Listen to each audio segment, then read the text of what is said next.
शुक्रिया। अगर ये मरियम आंटी ने डिसाइड करना है तो मुझे सुबह से शाम तक कैदियों की तरह काम करना पड़ेगा, क्योंकि उनके लिए तो मेरे पास सांस लेने का भी टाइम नहीं होना चाहिए।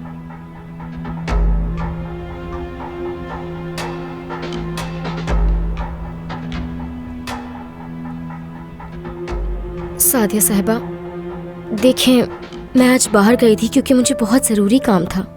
मैं जॉब इंटरव्यू के लिए गई थी,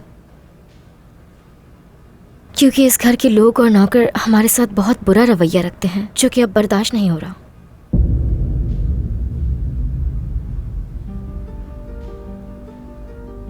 आपकी बेटी ने मुझे थप्पड़ मारा क्योंकि मैंने गलती से उसका ड्रेस जला दिया, और आपकी बहन जब देखो कैसी कैसी धमकियां देती रहती है मुझे। वो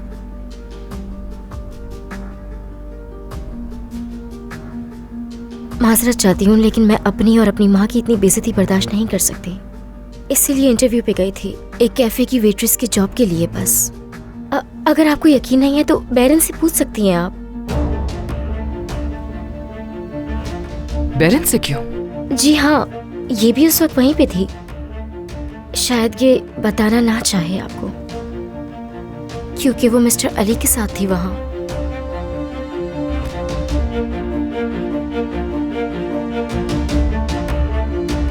लेकिन फिर मिस्टर अली की मंगेतर आ गई थी और वहाँ काफी तमाशा भी हो गया था।